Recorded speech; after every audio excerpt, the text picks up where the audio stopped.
Welcome to another episode of Get Wisdom. I'm Brian Kelly, along with Get Wisdom founder and director, Carl Mollison. This week, we're going to talk about pangs of conscience. What is the conscience? What's it all about? Creator's going to reveal some of that for us. Well, this is something people probably don't think about much or at all. People will have experienced it. They know what it is. They think, but they're not appreciating that this is a special kind of communication. And that's what we want to share with people, because it's a way of getting into a broader understanding of the levels of the being and the levels of the mind as well. And people argue about the paranormal, the supernatural, whether religion is real or whether it's bogus, all of these questions. But meanwhile, they're experiencing aspects of all those things. Yes, they are. when they hear from their conscience. So this is a kind of an interesting discussion, I think, that we'll get into. I think so. Let's get into it. You asked Creator, can Creator share with us a working definition of the word conscience? Right. And as a channeler of Creator of all that is, we do this regularly and make a transcript of what is said. And this is Creator's words. The conscience is a human term for the widely experienced perception of having some better part of the self sounding an alarm when one is about to make a misstep, commit an act of wrongdoing, causing harm to someone. In actuality, this is literally true. There is a higher aspect of the person conveniently called the higher self, recognized by many spiritual people as an interface with the soul. It is formally within the divine realm, but a soul aspect, acting as an overseer and source of help and inspiration to do handholding during an incarnation. So its sole purpose is to shepherd the individual during their lifetime and be a kind of caring companion. There are many advanced functions carried out by the higher self, and we'll not get into those here, but in terms of the conscience, if it is felt viscerally, it is always a message from the higher self, because mechanistically it only comes in subliminally and must have an impact on the body to cause some measure of discomfort. And this will be recognized with an inner knowing, often intuitively. It is time to think twice about one's next step. It is a quite useful reality check and inner brake that saves many from an impulsive moment who otherwise would commit a thoughtless act and get themselves into trouble or create a situation that cannot be easily reversed. So the conscience is a warning and a divine reminder of one's duty and obligation as a divine human to be in vibrational alignment with the divine realm, and when not, receive a kind of reminder, a bit of a nudge, and depending on what is happening, if there are grave risks, a quite intense emotional feeling of distress that one will associate consciously with an impending circumstance or decision required. And the person will, if things are working properly, take pause and reconsider their plans. And this can be a last-minute save, so to speak, to prevent disaster. Well, I think we all can relate. At least I know I can. Throughout my life, there have been many times where that gut feeling, that feeling of dread kind of overtakes you. And you said, this is probably not a good idea. I think in the grand scheme of things, we're supposed to learn and grow and become wise so that the conscience doesn't have to play a huge role in our life. That we actually have the discernment to be able to see that we shouldn't be doing this without the big guy coming in and saying, hey, don't do that. But boy, is it good it's there. Well, this is the saving grace, so to speak, that we have this kind of safety net with a divine reminder. And this is coming from a soul level being, a part of ourselves, really, but a separate consciousness, an aspect of the soul speaking on our behalf and sending us a warning. So it's much more than just whether you were raised right and you were taught right and wrong, and you'll feel guilty if you overstep or break a rule. It is a divine communication. That's an important insight. You asked Creator, the conscience, is often referred to as the inner voice. Do some humans experience this as a genuine voice that differs from their own? And if so, what percentage of the population experiences their conscience this way? All right, and Creator tells us this is only approximately 5% of people. This is not truly an independent voice, but a part of their own subconscious, putting into words what it is receiving from deeper levels of the mind, that something is amiss. They're about to run afoul of something, perhaps overstepping a boundary, breaking a rule, or at the cusp of a moral dilemma, and in danger of making the wrong decision that may have karmic consequences. This will be coming as guidance from the higher self, and then the subconscious mind may put it into words in the form of an interior dialogue, a conversation with the self, with that part of the mind playing the devil's advocate, so to speak, to ask if one truly wants to take a risk in making a misstep. By putting the person in conflict with their inner thoughts, this can provide a needed safeguard to sound a warning in time. When heard as a voice, it will not be the higher self, but a part of the person's mind serving to pass the message along. And this is a way it can become clearer.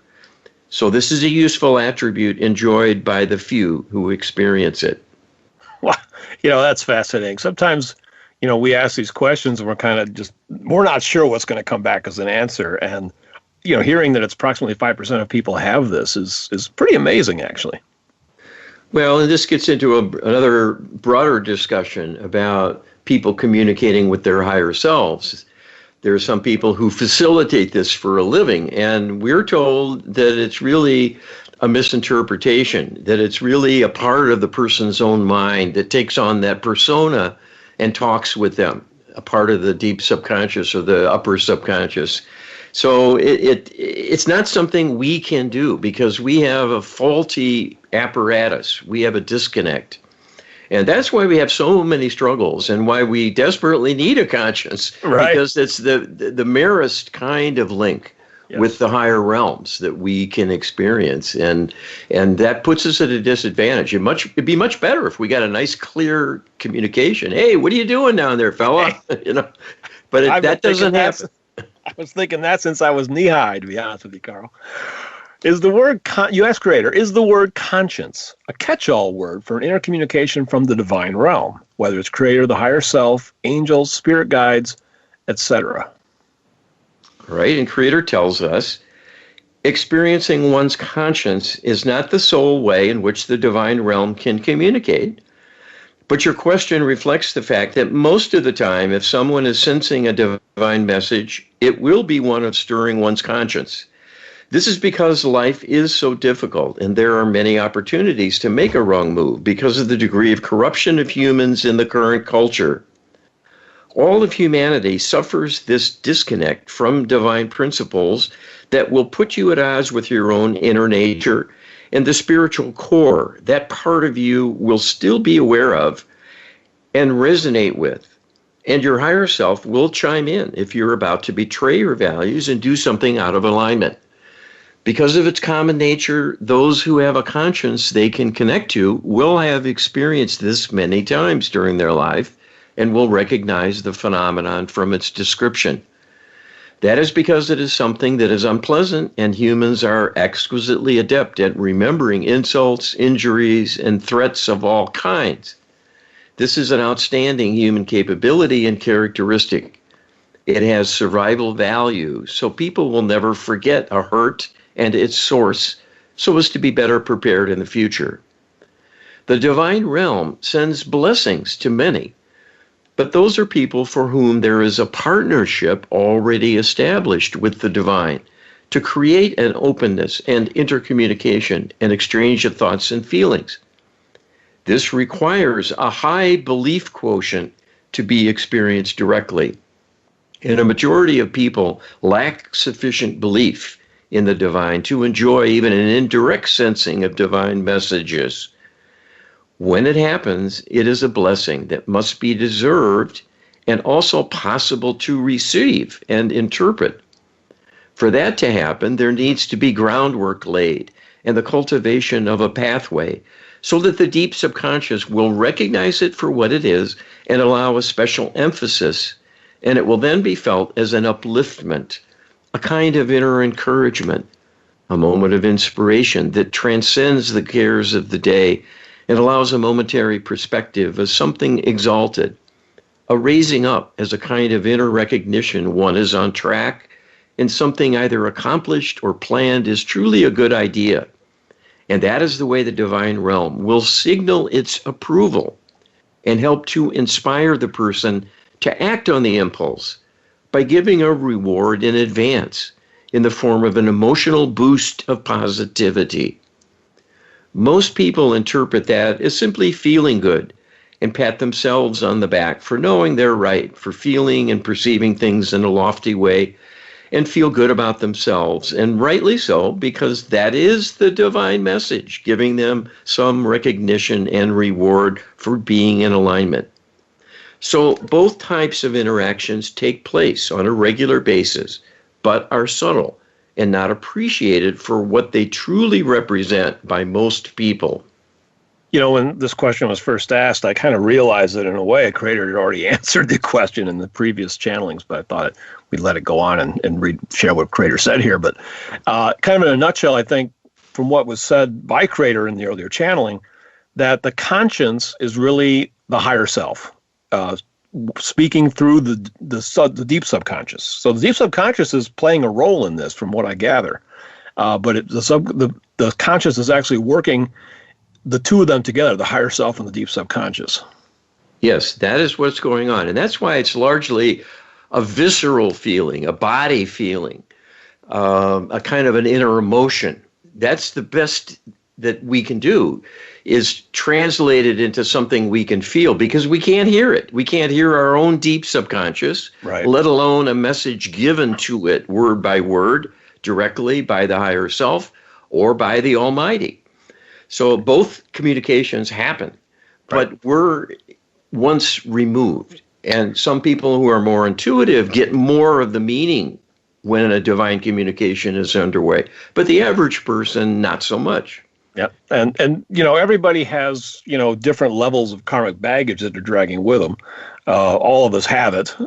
And really it's a question of what kind of karmic baggage is it, and to what extent that's going to determine how much feedback you actually do get. So, it's not that anybody's playing favorites and, this person is hearing a voice from the divine because they're special. Well, they are special, but they're special for a reason. That reason is that they don't have the karmic baggage. So everybody needs healing. That's the key to getting beyond all this, is healing. Absolutely. We all have issues. We all have problems. We all have a backlog of unhealed karmic woundings. And if you're happy at the moment, you're blessed. You're quite lucky. And you may just be on hold for a time to get a breather. Right. But sooner or later, something will come up and slap you down again. And this is the way life is. U.S. creator, we know that an inner voice is not always the conscience, but can be something quite different and dark. Can creator talk about dark spirit attachments and how they try to commandeer an individual's conscience? All right, and this is what creator tells us. The problem of dark spirit attachments is a major one of great importance for humanity and its future. It is very, very common, with 90% of people having such spirit attachments, because people are vulnerable and do not realize this. They do not know how to protect themselves and do not see the signs. They only think they are unhappy and assign some reason to it, not realizing they have been corrupted from within by dark beings with a dark perspective, who will work to drag them down and make them miserable.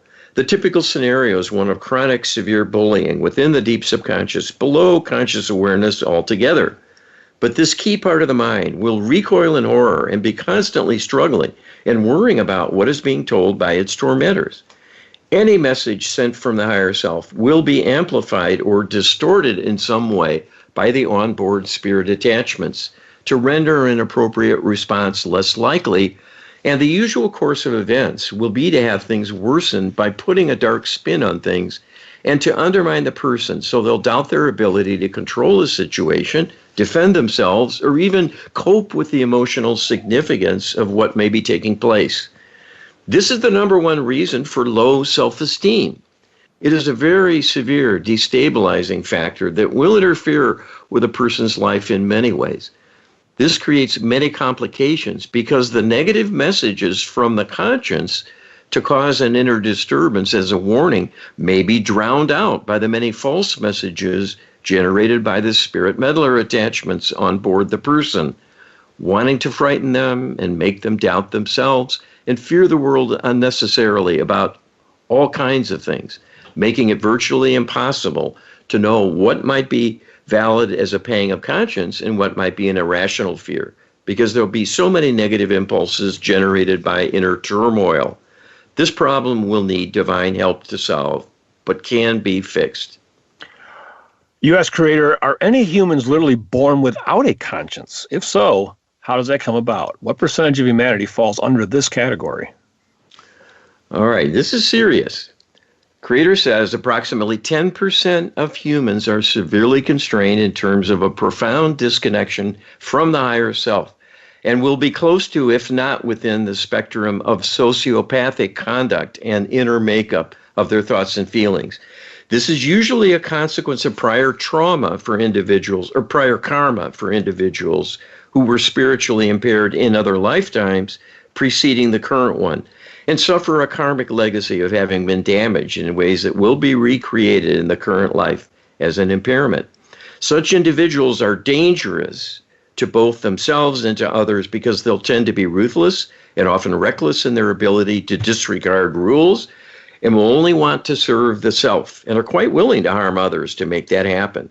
There is a possibility for them to receive enough healing to turn things around, but that rarely happens in the current world because people are not aware of the techniques available to do this. It can only be done through the Lightworker Healing Protocol, as it will require an ongoing campaign by the divine realm to work through the many underpinnings that drag a person down to such a low level. It may well be a lifelong project and beyond into future lifetimes to recover from that severe degradation. Wow, there's so much there. We could spend the rest of the show talking about that. Well, indeed, I could Yeah. spend the rest of the show talking about clients I've had who've married such an individual or had such an individual as a parent. And I now ask Creator about this, and I'm told when this is so. This is one of those 10%ers.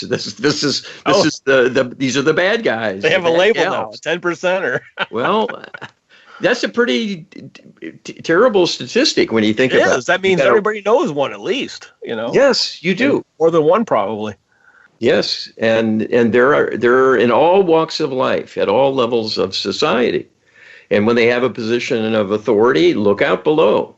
Yeah. And, if you're married to someone, that gives them a position of authority over you to some degree. And, look out. You're going to have your hands full. Yeah. This is why it's so important to get healing and to involve yourself in healing practices, prayer, and then Lightworker Healing Protocol, because you can then build a life where the divine will navigate you away from a lot of these people. They're everywhere. They're all over the place. So to be able to walk through that maze and not be harassed by these people is one benefit of many. Yes. And it needs a divine solution.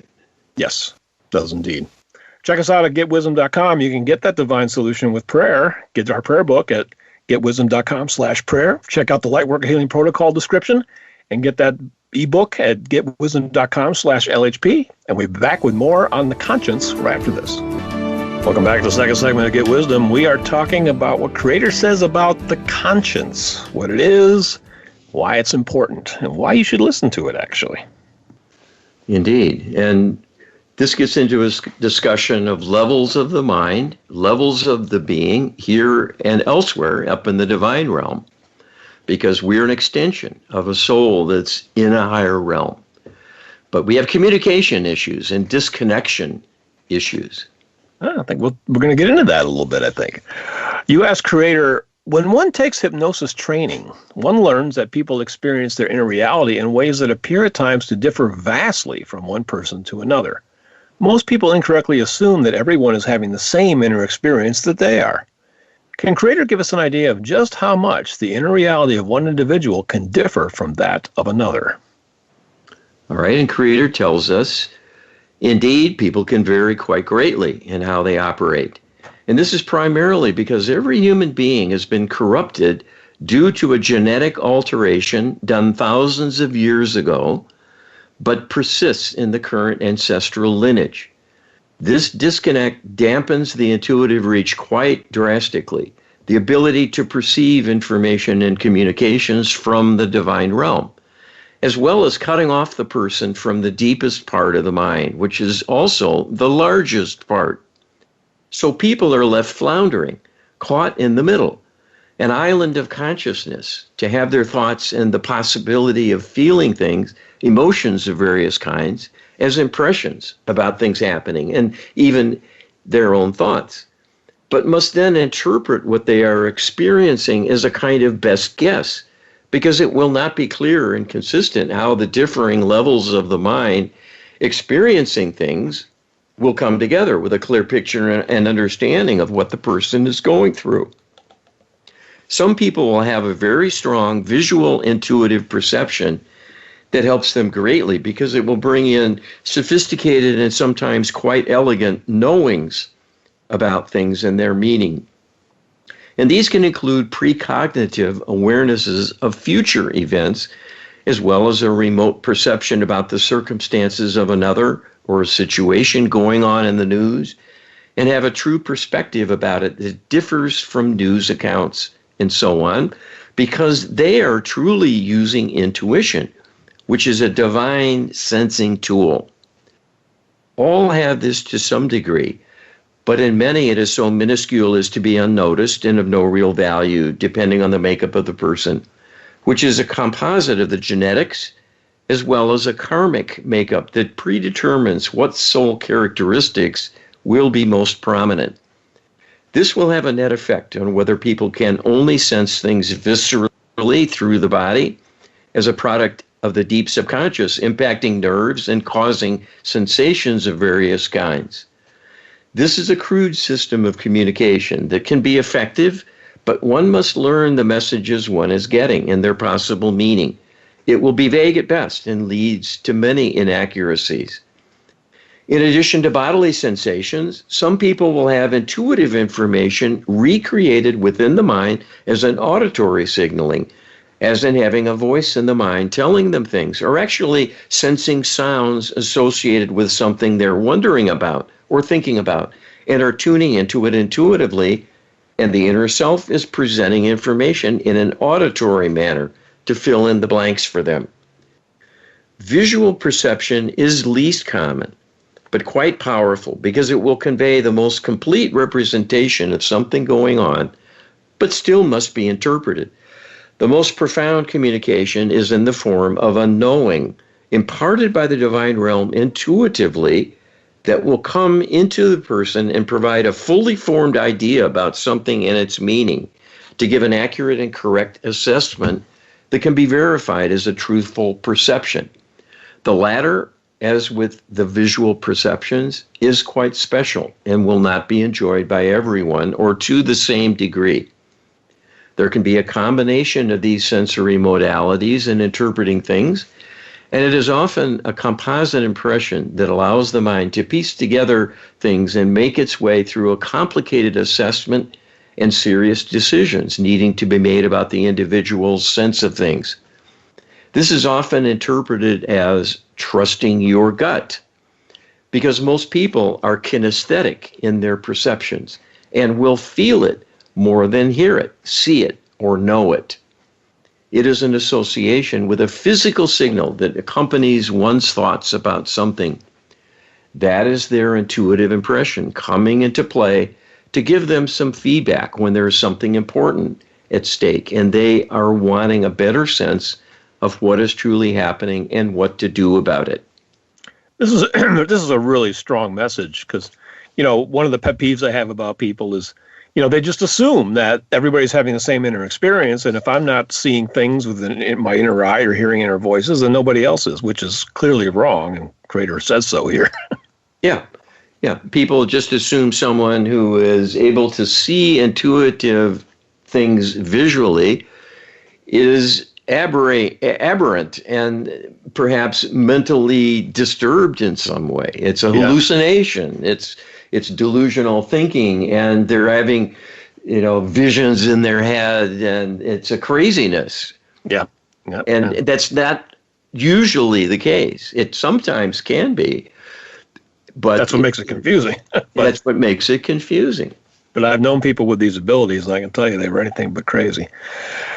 You ask Creator, do messages from our conscience go from our higher self solely to the deep subconscious, and therefore totally below conscious awareness, and must rely on a feeling generated by the deep subconscious, impinging on the body to get our attention as a pang of conscience? Okay, so this is a direct description of how this works mechanistically, your conscience in action. Creator says, this question neatly sums up the mechanistic reasons for the human dilemma in having but a crude instrument in the form of their conscience. It is a crude tool and a crude message because it is simply a bad feeling within the body. The mind must associate with a cause or a potential outcome in the offing from choices one is making. This timing is critical and is what is arranged by the higher self to bring the warning at the precise moment it will most likely be associated by the mind with a cause and effect being launched in the form of action by the person or contemplated to be carried out. When the warning is made in time and recognized for what it is, it can save the day. But all too often the message is weak or lost in the great inner turmoil many people experience on a regular basis and will not be able to discern such warnings from their own doubts, fears, and negativity about anything and everything, in some cases, for those who are greatly troubled. Those who are largely disconnected from the higher self will be cut off functionally and will be at the mercy of their own ego and will likely make many mistakes and eventually end up owing a great karmic debt from neglecting others in service to the self. The normal divine human configuration is to have a seamless interconnection with the higher self, to converse with it, and even with the Almighty directly at any time desired, and also to have a direct interconnection between the deep subconscious and the conscious level of the mind and everything in between. So there are no mysteries about what the deep subconscious is seeing and thinking and reacting to. It will be fully understood and opinions and suggestions obtained from the divine realm as desired. So this is the reason the conscience is often a weak and ineffective tool, but it is a reminder of the existence of the divine realm and of your divine origins as well, that you have an elegant, if hampered, awareness of divine wisdom being brought to you in the form of reminders if you step off the divine path. That is a blessing indeed, and a direct demonstration of divine love being bestowed to you to help you when you are most in need. This is really interesting. I remember a previous show where we asked a similar type of question about intuition. And I think we were told by Creator that people that have a very powerful intuitive connection are actually hearing from the higher self directly. That's not being routed through the deep subconscious. Is that your recollection, Carl? Well, this can happen in unusual circumstances, yes, but it is not common. This right. is a very it's not rare definitely thing. not common. Yeah. Yes. Most of the time, the because of where you're cut off, that avenue of communication is cut off for most people. The conscience is really the higher self, which is a divine resident. Yes. is sending through has to cooperate with the deep subconscious. So. Right. I just wanted to make the distinction. You asked Creator, we know that Earth and this galaxy are free will zones. We know we have freedom to listen and take heed of our conscience or to ignore it. When people seem to be without a conscience, is that an inability to hear its messages or a decision by the divine realm to stand down? All right, and this is what Creator says. When one does not hear from their conscience, it is a problem of inner disconnection. Not that the divine realm has given up on the person or decided they are beyond the pale and not deserving of a warning about their misconduct. The divine realm will always do an outreach. We do not give up on people, but people give up on themselves.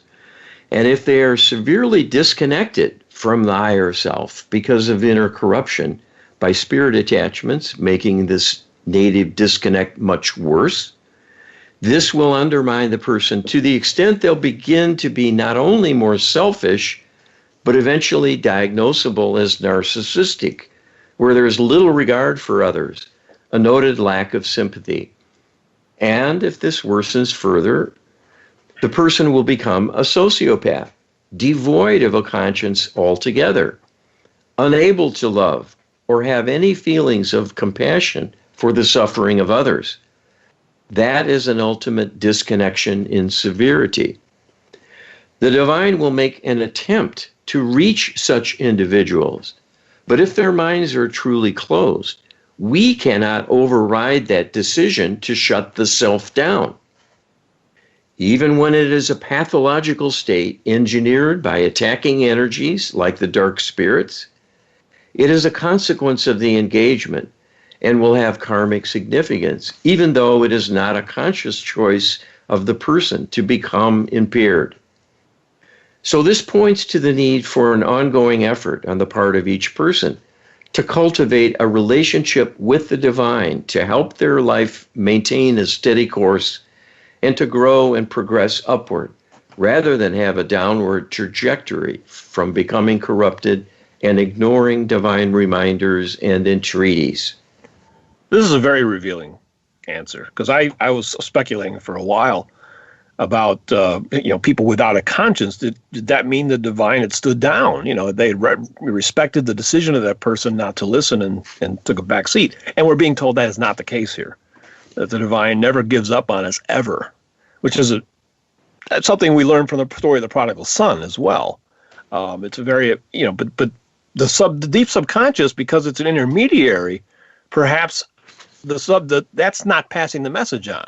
Does that make sense? It does make sense. And perhaps the greatest visible demonstration of this reality is the fact that humanity right now is in the line of fire. We came down to solve the problem of evil. Yeah. To heal the worst among us, these dark sociopathic spirits, as well as some pesky extraterrestrials that are functional sociopaths, because they've been on this track for so long, they've lost their connection to divinity. And our job is to heal all of them ahead of ourselves. And that's going to be the divine solution for this problem of evil in our galaxy. So this is the divine putting forth its best membership in service to the light and to the force of love in the universe. And we're the point of the spear, and we do it with our own flesh, blood, thoughts, feelings, and sensitivities. And we get mauled often, and we get savaged by taking on the darkness in various ways. But it's a divine mission, and it's a testament to the divine in action, that God is alive and well and working through us to try to help one another among us, with ourselves as the messengers, as the teachers, as the coaches, the encouragers, and the direct participants in healing when that can be arranged. And you can do this. You can be a part of the mission. That's why you're here. Yeah. And now people can hear this and think, oh, come on, we're here to solve the problem of evil. We can't even get our own act together. You look on the TV at what's going on in Minneapolis right now, and you're thinking, how can we be divine and here to solve the problem of evil? But people need to realize that we're not living in a vacuum. We have tremendous forces that are opposing us, and we're trying to push back with the help of the divine. And the lesson we really need to learn is that we need to ask for more help from the divine to do that. Yes, this is a divine level problem. Yes. You can't turn back a crowd on your own as a single human being. And even the police sometimes don't do a very good job of maintaining law and order. And this is why they bring in the National Guard at times. But people are acting in ways that are not in their own self-interest. They're caught up in the emotion of the moment. And why? it's from a corruption. It's the force of darkness. So they're unable to respond to their own conscience. Yes. And they'll go and riot, and they'll loot stores. They'll burn buildings down. Yeah. And even kill others. And we learn. It's clear that two wrongs don't make a right. Right. But that's what these people are doing because they feel a hurt inside. And that's exploited by the darkness. So it's really not them so much as the dark influences on them.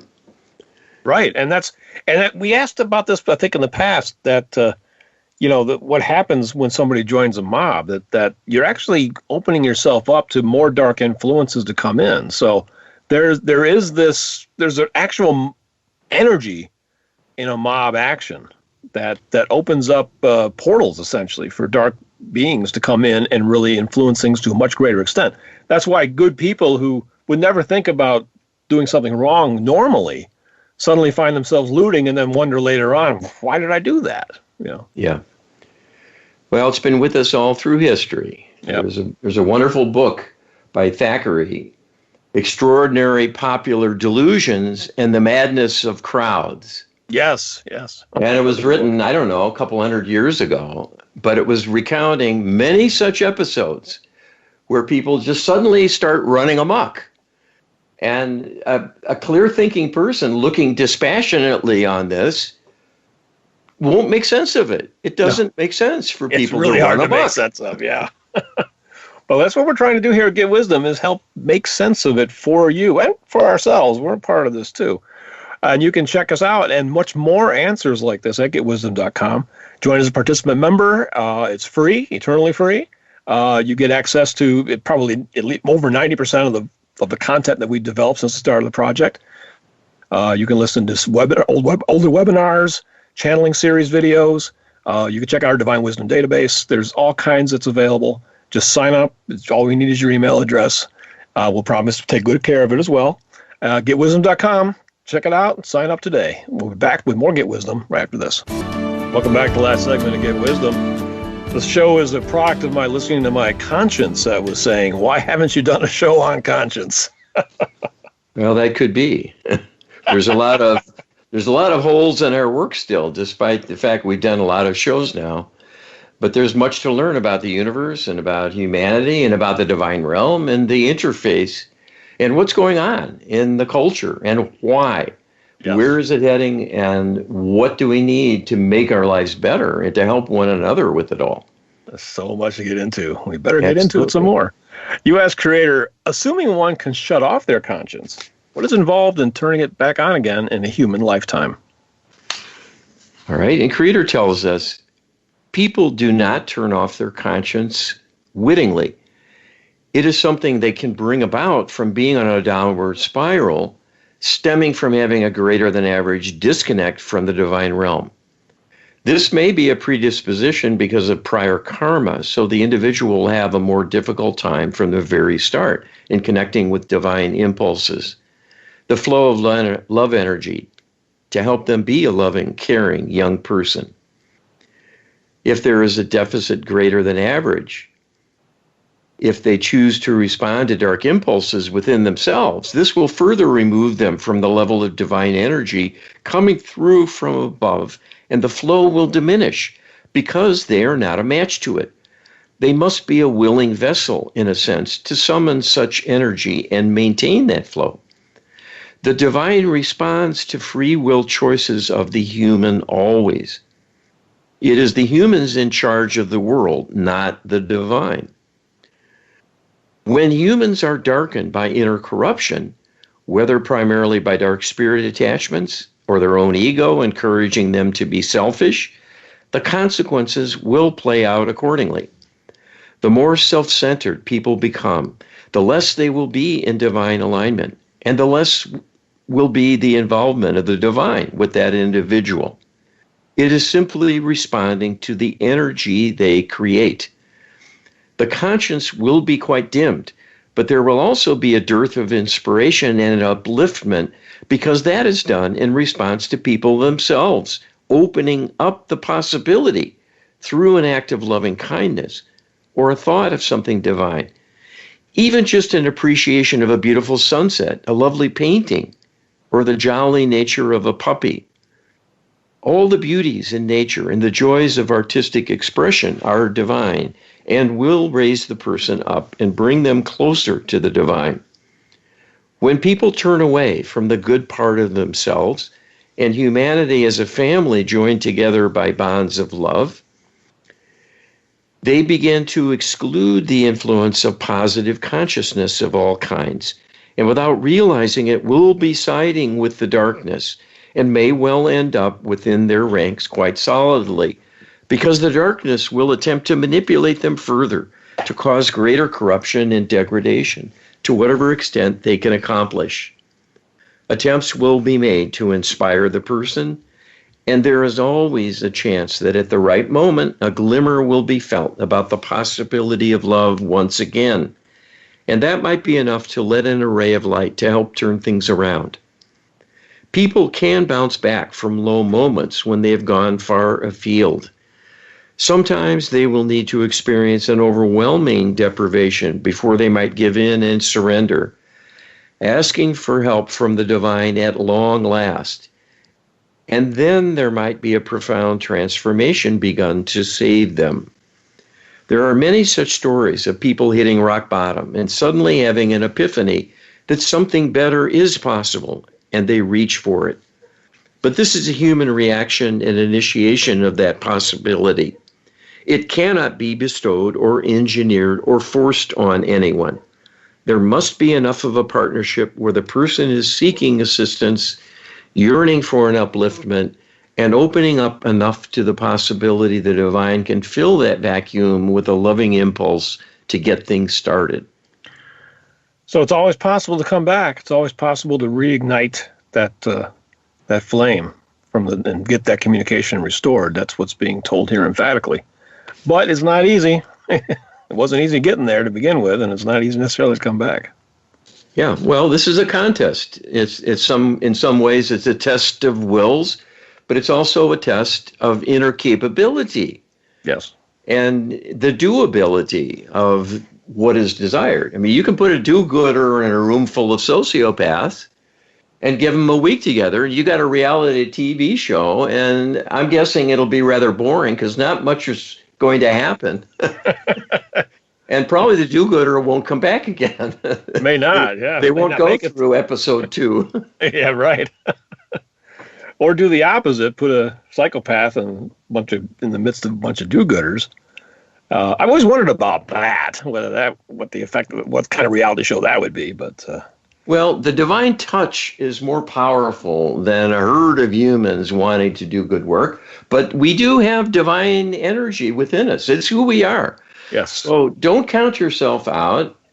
Don't adopt my cynical analogy as the be-all and end-all of portents of the future. You can make miracles happen if you put your mind to it.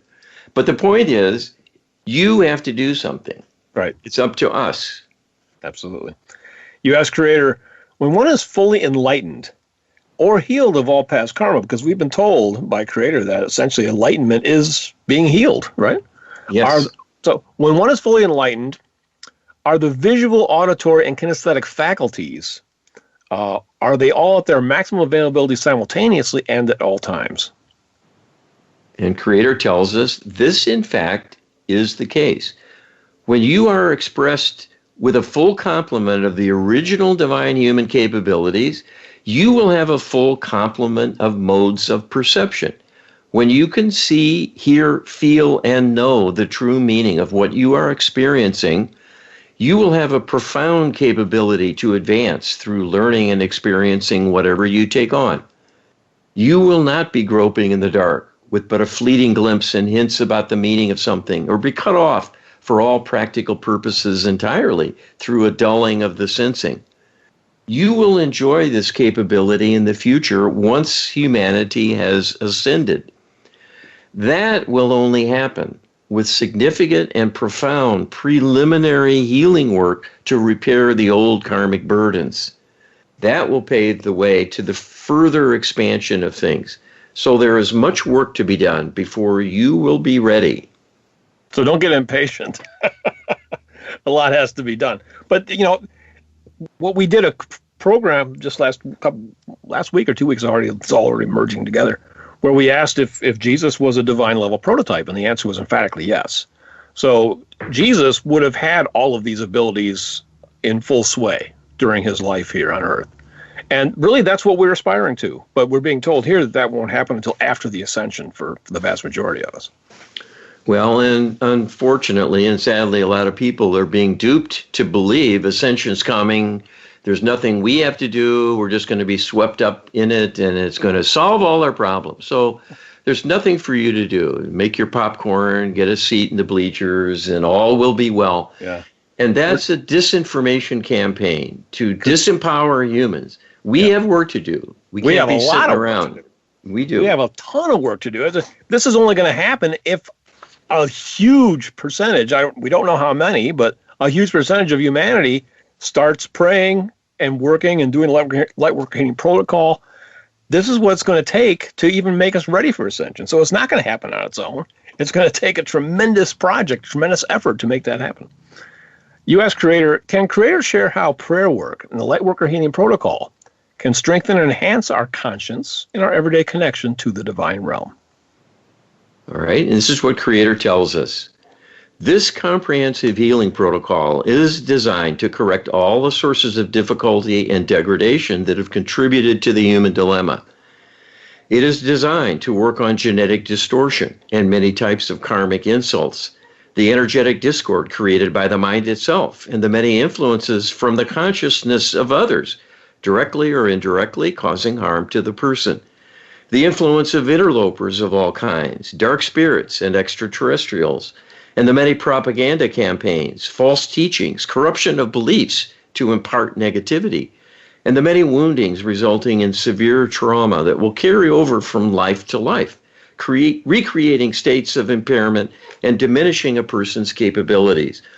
All these things are healable, and the Lightworker Healing Protocol targets all of them.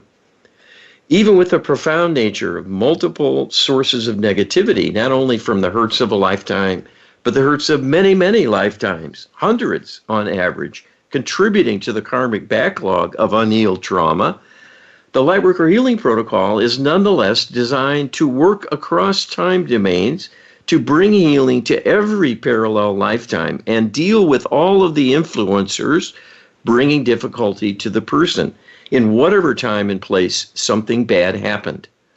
It cannot achieve a state of perfection within a single session, but it is designed to be redone on a repeated basis to chip away at the mountain of problems each person represents, and over time bring things back into balance. There are many blessings achieved with this healing work. It is the ultimate answer for the human dilemma, and will be the route through which humans can heal their perpetrators, which is the first order of business. Only then will you be able to fully heal yourselves. There are too many ongoing assaults launched by the interlopers to make any real headway working only on oneself or one's loved ones. There are too many suffering at the hands of the interlopers through an endless and relentless series of attacks on all levels of human experience. So there is no time to waste. These interlopers need healing to be raised up so they disengage with their campaign against humanity. They simply want you to be destroyed and very cleverly are corrupting you so you destroy one another and do much of the dirty work for them. This is the purpose of the wars that are perpetual and the many sources of negativity in your world, all of which are non-divine. The so-called natural disasters that are devastating are created through extraterrestrial technology. The many plagues and epidemics from pathogens of various kinds are created in extraterrestrial laboratories. They are not natural either.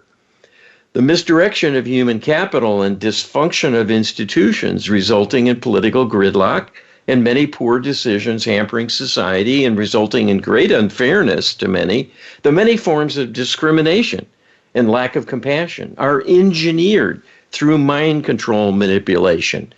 On and on it goes. To have a functioning conscience requires enough connection to the higher self for the messages to get through so a warning can be given in a timely way and someone can perceive and act on the wisdom it imparts to self-correct before it is too late. The Lightworker Healing Protocol includes direct requests for repair of the connection both to the higher self and to the deep subconscious, the gateway for all intuitive information, including an awareness when the conscience is weighing in and trying to tell you something important. Prayer as well can be extremely helpful in obtaining divine healing and an improvement of the world, including divine assistance to deal with the interlopers in the highest and best way. The use of Creator's recommended prayers, in particular by enough humans, will make a significant difference, favoring the future of humanity. It is up to humans to use these tools wisely and well and in earnest to turn the tide. And you can earnestly get these tools right now, right this very second, by downloading the ebook for Creator's Recommended Prayers. That's getwisdom.com/prayer. And you can get a summary of the Lightworker Healing Protocol, which will give you the insight onto engaging healing services that are available at getwisdom.com, and also considering becoming a LHP practitioner yourself. The training is fully available. And all of that you can look into right now at getwisdom.com. Carl, we're out of time. Another show is in the history books. All right. Well, be well, do good work, spread the love. It's why you're here. And we'll see you next week. Be well.